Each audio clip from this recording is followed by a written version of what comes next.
এইকেইটা এই অসুৰকেইটাক মই মানুহ বুলি নকওঁ, দোষী বুলি ক'লেও মানুহ হৈ থাকে। গতিকে এই অসুৰকেইটাক দানৱকেইটাই মুঠতে শাস্তি পাবই লাগিব, একদম গুৰুতৰ শাস্তি পাব লাগিব। জুবিন গাৰ্গ আমাৰ সকলোৰে আৱেগ আছিল, আমাৰ প্ৰাণৰ মানুহ আছিল, আপোনালোকৰ সকলোৰে বাবে আছিল জুবিন, অকল মোৰ স্বামী নহয়। গতিকে জুবিন গাৰ্গ নোহোৱা হৈ যোৱাটো একে সাধাৰণ ঘটনা নহয়। এই অসুৰকেইটাই দানৱকেইটাই শাস্তি পাবই লাগিব, অসুৰবধ হ'বই লাগিব। এটা ধৰিব পৰা নাই, ময়ো দূৰৰ পৰাই দেখিছোঁ, কিন্তু মই কাৰো বহুত কনফিডেণ্টে দেখিছোঁ। মই একো তেওঁলোকৰ মুখত কোনো ধৰণৰ মানে অনুশোচনা এইবোৰ ভাৱ মই একো দেখা নাই।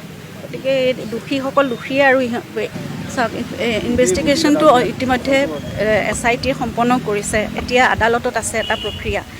আৰু আমি সেই কথাটো মই চাৰ্জশ্বিটখন পঢ়ি পেলাই এইখিনি মই বক্তব্য ৰাখিছিলোঁ যে আমি যিবোৰ ভিডিঅ' দেখিছোঁ সেইখিনিত আমি সম্পূৰ্ণভাৱে, অকল মই বুলি নহয়, অসমৰ সমগ্ৰ ৰাইজে বা আপোনালোকেও দেখিছে যে তাত নেগলিজেঞ্চ সম্পূৰ্ণ দেখা পোৱা গৈছে।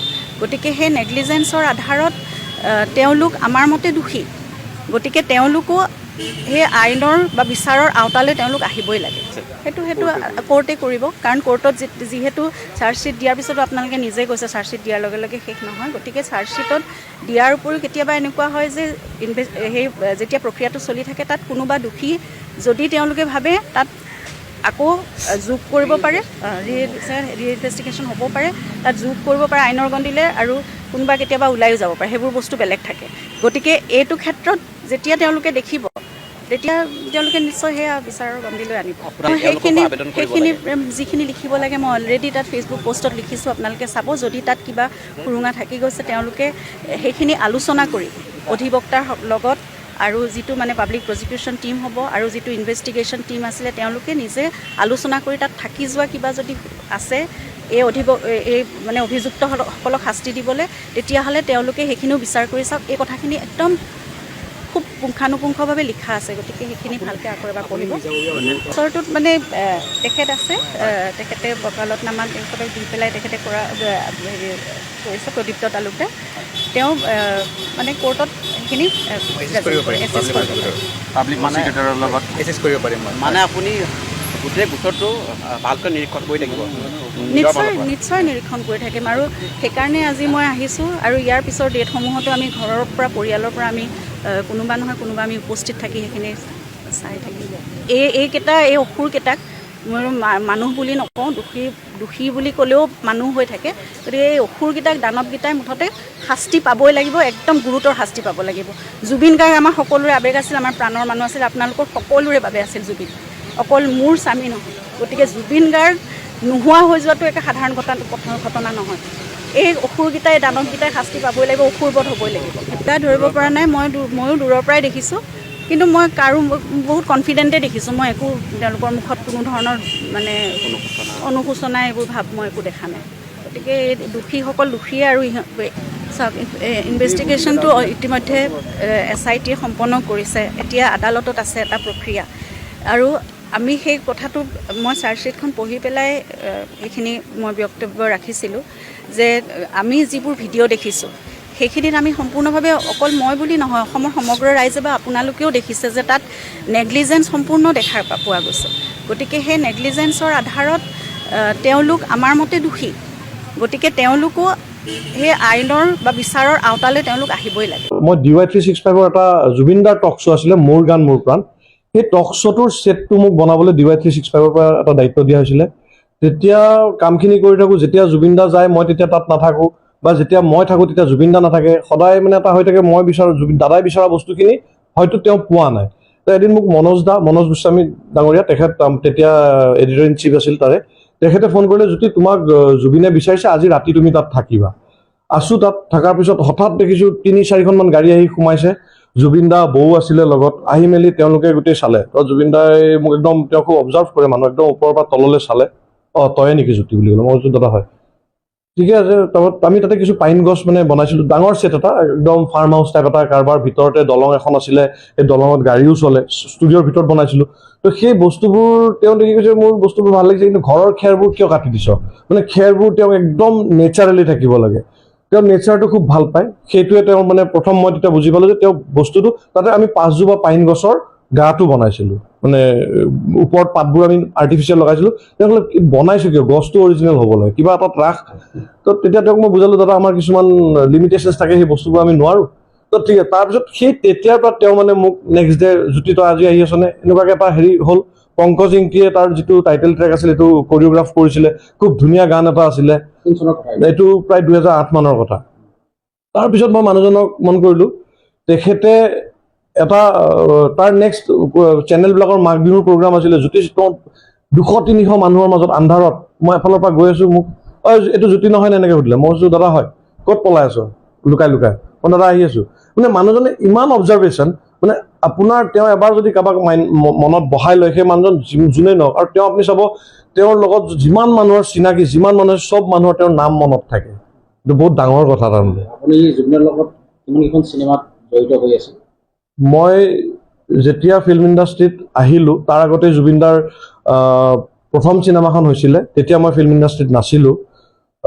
সেইখন নামটো কি আছিলে, তুমি মোৰ মাথো মোৰ। তাৰ পিছৰ পৰা জুবিনদাৰ লগত মই মিছন চাইনা, কাঞ্চনজংঘা আৰু এইবাৰ এখন ৰৈ ৰৈ বিনালে। আৰু জুবিনদাৰ যিটো শেষ টক শ্ব' আছিলে NKTV-য়ে কৰিছিলে মায়াবিনী ৰাতিৰ বুকুত, সেই টক শ্ব'ৰ ছেটটো বনাবলৈ মোৰ ভাগ্য হৈছিলে। মই সঁচাকৈ নিজকে খুব ভাগ্যৱান বুলি ভাবোঁ, কাৰণ আজিৰ দিনত ধৰক তেওঁৰ কাষত থাকিব পোৱাটো মানে ভগৱানৰ কাষত আছিলোঁ। আৰু এতিয়া যিটো হৈছে, যিটো দেখি আছোঁ, মানে গাৰ নোম শিয়ৰি উঠিব।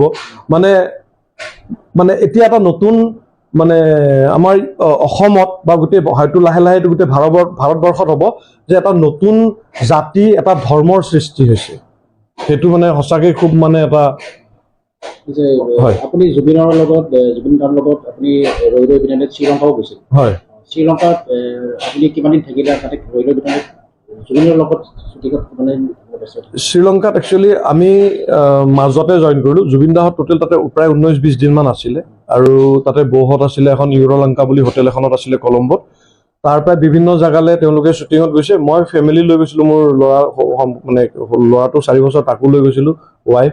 আমি তাতে 2 দিন থাকি আমি ইউনিটৰ পৰা মুভ কৰিছিলোঁ। কিন্তু তাতে এটা কথা কি আছিলে, তাতে জুবিনদাক এই 19 দিন থাকিলে গোটেই দ্বীপখন সাগৰৰ মাজত, চাৰিওফালে পানী, জুবিনদাৰ এডাল চুলি নহৰিল তাতে।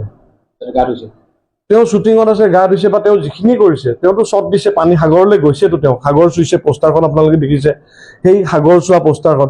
তাতে জুবিনদাৰ মানে একো নহ'ল, কিয় যিখিনি মানুহ আছিল সেইখিনি মানুহ তেওঁৰ আছিল। সেই মানুহখিনি তেওঁ ইয়াত ৰখা মানুহ আছিলে। ন' ডাউট আমি কাম কৰিছোঁ, আমি কিবা এটা পাৰিশ্ৰমিক পাম, কিন্তু আমি পাৰিশ্ৰমিকটোৰ ওপৰত জুবিনদাক ৰাখিছোঁ সদায়। আমি কেতিয়াও এইটো ভবা নাই যে জুবিনদাক ব্যৱহাৰ কৰি আমি কিবা এখন বেপাৰ কৰোঁ নেকি। যিটো মেণ্টেলিটি এতিয়া গম পাইছোঁ যে সেনেকেও ভাবিব পৰা যায়। তাৰমানে তেখেতক লৈ সেইখিনি যে মানুহে ভাবিছিলে, সেইখিনি ভাবাৰ যে সাহস এটা মানুহৰ ভিতৰত আহিব পাৰে, সেই কথাটো ভাবিলে ভয় লাগে। তাৰমানে এতিয়া এটা প্ৰসংগলৈ আহোঁ যে জুবিনৰ লগত আপুনি যেতিয়া জড়িত হৈ ৰৈ ৰৈ বিনালে শ্ৰীলংকাত জড়িত আছিল, আৰু জুবিন বিহীনভাৱে আপুনি লাষ্ট সেইদিনাখন ৰৈ ৰৈ বিনালে অন্তিম নামখিনি কৈছে। আচলতে এইটো অনুভৱ মানে কি বুলি ক'ম আপোনালোকক। সিদিনাখন আমি যেতিয়া তাতে ইয়াত ৰয়েল গ্ল'বেলত আমাৰ শ্বুটটো কৰিবলৈ আমি গ'লোঁ, 2 দিন আগতে গৈ জেগা চালোঁ, এদিন আগত গৈ আমি ছেটআপৰ কাৰণে বস্তু হেৰি কৰিলোঁ। তাৰপিছত তাত যেতিয়া শ্বুট চলি আছে, খুব কম সময় সেই বস্তুখিনি ইউজ হ'ব। দাদাই কৈ থৈ গৈছিলে, আগতে অলৰেডি শ্বুট কৰা হৈছিলে, দাদাই সেই বস্তুখিনি ভাল লগা নাছিলে। দাদাই কৈছিলে এই বস্তুখিনি সলাব লাগিব। তো আমি যোনে যেনেকৈ পাৰিছোঁ আমি গোটেইখিনি লগ ভাগ হৈ কাম কৰিছোঁ। তাতে ৰয়েল গ্ল'বেলৰ ষ্টুডেণ্টছখিনিয়ে খুব হেল্প কৰিছে। মানে এটা মানে কলেজ শ্ব' এটা মানে শ্বুট আছিলে, আৰু তাতে সেই সময়ত যেতিয়া পংকজে কৰিঅ'গ্ৰাফি কৰি আছিলে, পংকজ ইংতিয়ে যেতিয়া তাতে ক'লে যে মানে প্ৰত্যেক তাতে উপস্থিত থকা যিখিনি অডিয়েঞ্চ হিচাপে আছিলে, তেওঁলোকক যেতিয়া পংকজ ইংতিয়ে ক'লে যে আপোনালোকে সঁচাকৈ খুব ভাল কাম কৰিছে, তাৰ কাৰণে এটা হাত চাপৰি হ'ব লাগে, তেতিয়া চবে জয় জুবিন দা বুলি চিঞৰি উঠিছিলে মানুহখিনিয়ে। আৰু সেই মুহূৰ্তটোত মানে এনেকুৱা হৈছিলে যেন হয়তো উশাহটো ৰৈছে বা ঢোকটো গিলিব পৰা নাই। তাৰমানে মানে এনেকুৱা এটা ভাৱ এটা হৈছিলে যে ধৰক আজি কেইদিনমান আগতে এনেকুৱা হৈছিলে, যেতিয়া আমি বিশ্বনাথ চাৰিআলিত শ্বুট কৰিছিলোঁ, আমি 21 দিন আছিলোঁ তাতে, জুবিন দা আমি একেলগে।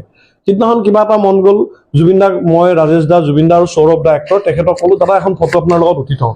তোৰো কাম নাই, কিমান ফটো উঠ, দাদা ফটো লাগে আপোনাৰ লগত। তাৰ মাজতে আমি এখন চিনেমা, অচিন্ত শংকৰ চিনেমাখন আছিলে, ৰিচেণ্টলি ৰিলিজ হৈ গ'ল, অভিমন্যু। সেই চিনেমাখনৰ এটা গানত দীপক দে কৰিছিলে কোৰিঅ'গ্ৰাফাৰ, তাৰ গোটেই ছেটটো আমি এখন মানে ডিস্কো বাৰ এখনৰ ছেট এটা বনাইছিলোঁ আমি, খুব এক্সপেঞ্চিভ ছেট আছিলে, তাতে জুবিন দাৰ এটা গেষ্ট এপিয়াৰেঞ্চ আছিল তাতে। সেই জুবিন দা যেতিয়া আহিছে তেতিয়া মই কাম কৰিছিলোঁ, মই তেতিয়া দীপকক ক'লোঁ যে দীপক, জুবিন দাৰ লগত এখন টেবুলত মানে চবে ড্ৰিংক কৰি আছে কিবা এনেকুৱা ধৰণৰ শ্বট এটা, ময়ো থাকিব লাগে। তেতিয়া দীপকে ক'লে তুমি লাগে, তুমি মোৰ কিছুমান গানত ওলাইছা আৰু সেই গানকেইটাত মোৰ মানে ভাল হৈছে, মানে সি জাষ্ট ধেমালি কৰি ক'লে। তেতিয়া মই জুবিন দাক কৈছিলোঁ, দাদা এটা কথা, আপোনাৰ লগত যে স্ক্ৰীণত যে ওলাম এইটো লাইফ টাইম এচিভমেণ্ট, তই এটা পাগল বুলি কৈছে। সঁচাকৈ লাইফ টাইম এচিভমেণ্ট, মানে হয়তো ভগৱানে বহুত দি দিছে, ইয়াতকৈ বেছি হয়তো মানুহে পাব নোৱাৰে তাৰমানে। আপুনি আৰু এটা প্ৰকাৰতো আপোনাৰ নলবাৰীত থাকোঁতে জুবিন দাৰ কিছু ৰংঘৰ 50 বছৰ কামত কিবা ৰংঘৰ এইটো এটা মানে মোৰ দুৰ্ভাগ্য বুলি মই ক'ম। যেতিয়া জুবিন দাই মোক ক'লে, এদিন মই তেতিয়া নলবাৰীৰ ৰাসত কাম কৰি আছোঁ, সেই বছৰ জুবিন দাৰ 50 বছৰ বাৰ্থডে হ'ব, নৱেম্বৰ 18 তাৰিখ আহি আছে। তো তেতিয়া জুবিন দাই মোক ফোন কৰিছে, আৰু সেই বছৰ মানে মই সাধাৰণতে মণ্ডপৰ কাম নকৰোঁ, সেই বছৰ স্পেচিয়েলি মানে মিনিষ্টাৰৰ ফালৰ পৰা এনেকৈ ফোন কৰাই আমাক মণ্ডপৰ দায়িত্বটো দিয়া হৈছিলে। তেতিয়া মোক দাদাই ফোন কৰিলে, যদি এনেকুৱা কথা এটা আছিলে, মোক যোৰহাটত এটা ৰংঘৰ বনাব লাগে, তই ক'ত আছ? মই দাদা মই নলবাৰীত আছোঁ, তই কেতিয়া ফ্ৰী হ'বি? মই দাদা প্ৰায় 16 তাৰিখমান হ'ব।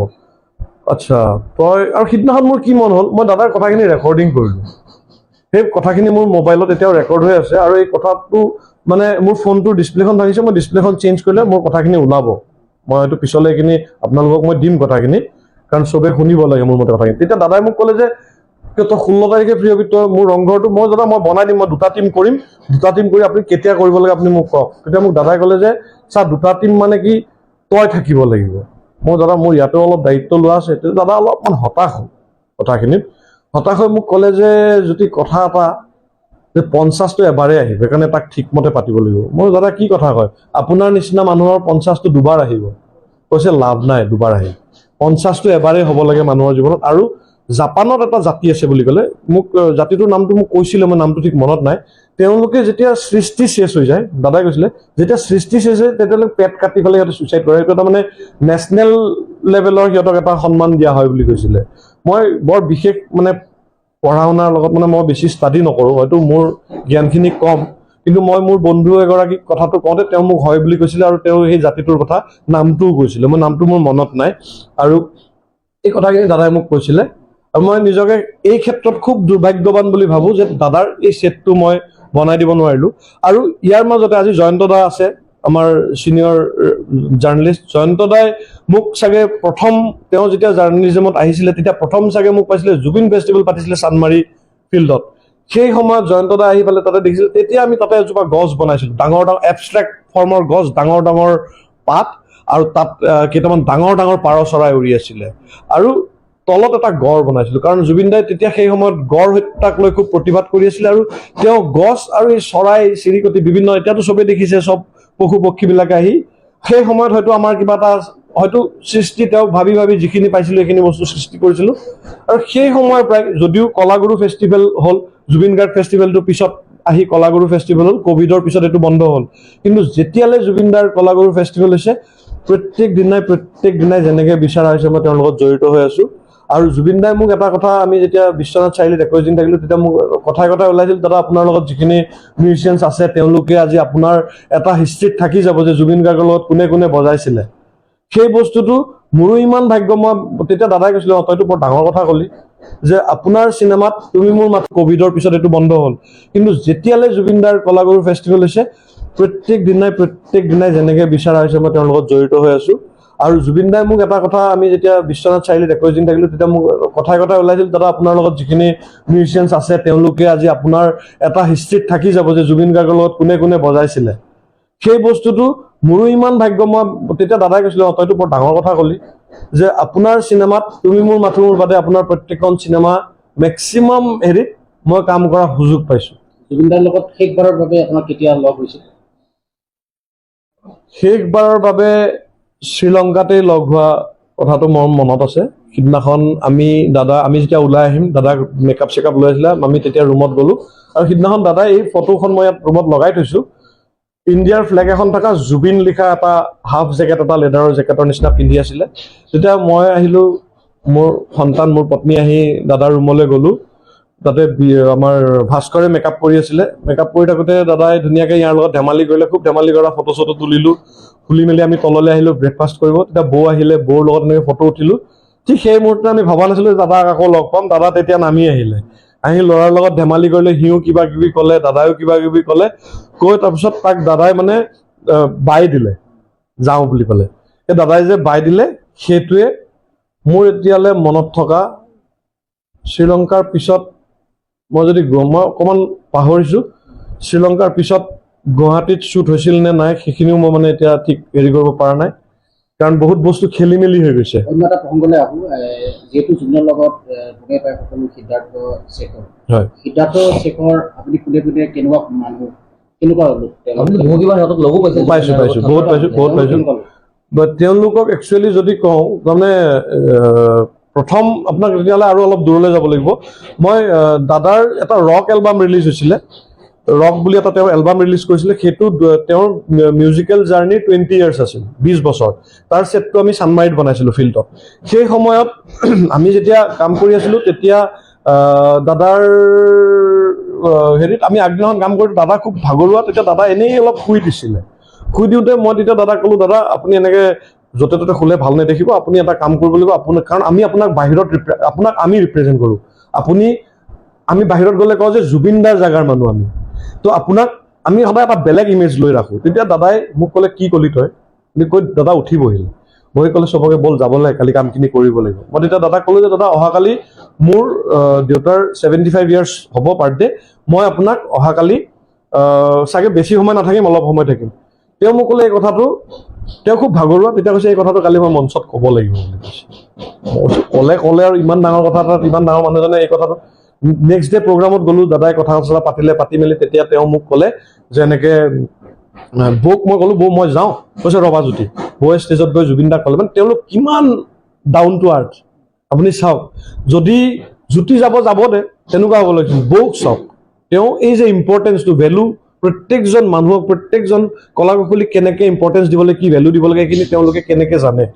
তো সেই বস্তুটো হয়তো আমাৰ অসমৰ বহুত তেনেকুৱা প্ৰডিউচাৰ আছে বা বহুত মানুহ আছে যিবিলাকে নাজানে সেই বস্তুটো। কিন্তু আজিৰ ডেটত তাৰপিছত সেই কথাখিনি মই কিয় কৈছোঁ, মই কৈ আছোঁ এইখিনি কথা।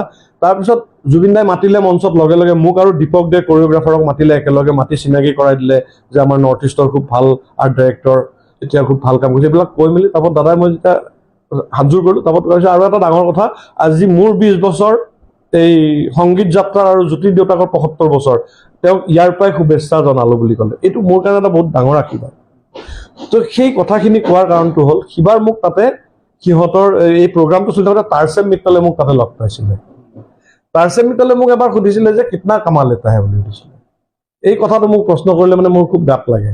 তেতিয়া মই তাৰসেমক, তেতিয়া মই হয়তো বছৰটোত 2 লাখ টকাৰ কাম কৰোঁ, আৰু হয়তো 2 লাখ টকাৰ কাম কৰিলে কিবা বাছে, ঘৰৰ পৰা লৈ মেলি চলি থাকোঁ, নিজৰ ঘৰটো আছে কাৰণে মোৰ ভাড়া দিব নালাগে, সেইকাৰণে মোৰ ইমান প্ৰব্লেম নহয়। তেতিয়া তাৰসেম মিত্তলে কথাটো সুধিলে মোৰ অলপ মানে গাত লাগিছিল, খঙো উঠিছিল। তেতিয়া মই তাক ক'লোঁ যে 25 লাখ কা কাম হোতা হে, তাব ঠিক হে বুলি কৈছিল। নহ'লে মানে সি মোক অফাৰ দিলে মেৰা কোম্পানী জইন কৰিলে, সেইটো অফাৰ দিলে হয়। তাৰপিছত সেইটোৰ পিছত আস্তে আস্তে দেখিলোঁ, তেতিয়া বিৰিঞ্চিত মোহন শৰ্মা বুলি আছিলে, তেওঁ লগত থাকিছিলে। তাত আস্তে আস্তে দেখিলোঁ সিদ্ধাৰ্থ বোলা ল'ৰা এটা সোমালে, সিদ্ধাৰ্থ শৰ্মা। তাৰপৰা এই প্ৰসংগত মই যেতিয়া তেওঁলোকৰ অফিচলৈ যাওঁ, তেতিয়া তেওঁলোকৰ এটা অফিচ ART বুলি আছে, ছাত্ৰীবাৰীত আছিল। এতিয়া এইটো যদি অলপ ইফাল সিফাল হৈছে, এড্ৰেছটো ঠিক মই পাহৰিছোঁ। তাৰপৰা তাতে যেতিয়া যাওঁ, মই সিদ্ধাৰ্থক এনেই দেখোঁ, ল'ৰাটো খুব গহীন হৈ থাকে, খুব কম কথা পাতে, আৰু মানে যেন কিবা এটা এটিটিউডত আছে। আমাৰনো কি আছে আৰু মানুহে কথা পাতিব লাগে। তাত সি আস্তে আস্তে দেখিলে তেওঁৰ অফিচত তাৰসেমতৰ 3জন পাৰ্টনাৰ আছিলে, তাৰে এজন পাৰ্টনাৰ মোৰ লগত খুব ভাল আছিলে। মানে সি তেওঁ ইভেণ্টত ইভেণ্টত মোক ফাৰ্ষ্ট তেওঁ আনি পেলাই ইভেণ্টত অনাৰ পিছত এনেকুৱা হৈ গ'ল যে আমাৰ বিজনেছ টাৰ্মছ নহয়, আমি ফেমিলি টাৰ্মছ টাইপ হ'লোঁ, বন্ধু হৈ গ'লোঁ। সুখ দুখত শ্বেয়াৰ কৰোঁ, চব কথা শ্বেয়াৰ কৰোঁ, এনেকুৱা হ'ল। তাত সেই সময়ত যেতিয়া মেবি সিদ্ধাৰ্থে নটিচ কৰিলে যে যদি আমাৰ মালিকৰ লগত ইয়াৰ ইমান ভাল, তাৰমানে ইয়াৰ কিবা এটা আছে। তাত সিদ্ধাৰ্থে কিন্তু মোৰ লগত খুব ভাল হয়। সি যদি মুখলৈও নাচায়, কেতিয়াবা ৰখাই দিয়ে, যদি জ্যোতিদা আহক বুলি ই মোক পাৰ হ'ব দিয়ে। কিন্তু এই যিখন মাজতে শুনিলোঁ, যিখন হেৰিটেজ হোটেল তেওঁৰ নহয়, কিবা কিবি কথা ওলাইছিলে, আমি যেতিয়া ৰৈ বিনালেৰ শ্বুটিং কৰি আছিলোঁ, বহুত ধৰণৰ কথা পাতোঁ, সিদ্ধাৰ্থ আহে, বহে, কথা পাতোঁ, বা কেতিয়াবা গাড়ীৰ কথা পাতোঁ, এনেকৈ পাতিলে। তেতিয়া সিদ্ধাৰ্থে মোক কৈছিলে, দাদা আমি এখন 5জনে মিলি এখন হোটেল লিজত লৈছোঁ, হোটেল হেৰিটেজ। কোন কোন পাইছিল? 5জন নাম কোৱা নাই, সিও এজন তাৰে ভিতৰত গৈছিলে। তাত গৈছিলে মানে কিবা কথাই ওলাল, মানে তেতিয়া ধৰক তেওঁলোকৰ তাতে এখন বাৰো আছে, এখনো ভাল চলে, এনেকুৱা কথা চথা কিবা কথাত ওলাইছিল। কথাৰ কাক কৈছিল? চিকাতে দাদা কৈছিল। নহয়, এই কথাখিনি মোক কৈছিলে। তাৰমানে কথাই ওলাল যে হোটেল এখন লৈছোঁ। মই কৈছোঁ বা বঢ়িয়া কাম কৰি আছো তোৰ। কথাটো চাওক, তেতিয়া মাথাত এইটো হোৱা নাই তুমি ক'ৰ পৰা কৰিছা, তুমি কি কামাইছা বা তোমাৰ কি ইনকাম, চনৰ কথা আছিল। এইটো এইবাৰৰ কথা। এই ৰৈ বিনালে শ্বুটিং আজি হাৰ্ডলি চাগে 3-4 মাহ এনেকুৱা হ'ব, সেইটো কথা। আৰু সেই কথাটো কওঁতে তাৰমানে তাৰপিছত এতিয়া বহুত কথা গম পাইছো, বা ধৰক বস্তুবোৰ আমিতো ভবা নাই ন। কোনে আপুনি কষ্ট কৰিছে, আপুনি হয়তো 5টা বিজনেছ কৰিছে। দাদা, যিহেতু যে আপুনি জুবিনদাৰ লগত দীৰ্ঘদিনৰ আপোনাৰ সংগ আছিল হয়, কামৰ সংক্ৰান্তত, আৰু বহু সময়ত অভিযোগ উত্থাপন কৰিছে বা সঁচাই কথাটো যে জুবিনদাৰ যিখিনি আত্মীয় কলা কুশলী হওক বা তেওঁলোকৰ পৰা আঁতৰ কৰি আনিছে সিদ্ধাৰ্থ আৰু শেখৰে, কথাখিনি কিমান দূৰ সঁচা বা আপুনি কেনেকুৱা ধৰণৰ অনুভৱ কৰে কথাটো? তাৰমানে চাওক, এইখিনি কথা তেওঁৰ লগত ৰাজাদা, পাৰ্থদা, তাৰপিছত আমাৰ বাকী ইহঁত শেখৰতো আমি বাদেই দিলোঁ, ৰাজাদা, পাৰ্থদাহঁতে বেছি ভালকে ক'ব পাৰিব। কাৰণ ধৰক এটা বস্তু হয়, চবতে এটা পলিটিক্স চলে। এতিয়া মোৰ ফিল্ডতো পলিটিক্স চলে, হয়তো মোৰ ফিল্ডত মোৰ লগত মোৰ টিমত পলিটিক্স কৰিব পৰা মানুহ নাই, কাৰণ মই ধৰক তেনেকুৱা টিম বনোৱা নাই, হয়তো সেইকাৰণে মোৰ লগত পলিটিক্সটো হোৱা নাই। কিন্তু এই পলিটিক্সটো চলে, এই বিষয়টো বেছি ভালকে ৰাজাদা, পাৰ্থদাহঁতে হয়তো কৈছে তেওঁলোকে কিছু কথা। আৰু কিছু বস্তু এনেকুৱা হয়, ধৰক আজি তেওঁলোকে বহু ক্ষেত্ৰত বৌক আঁতৰাই ৰাখিছে।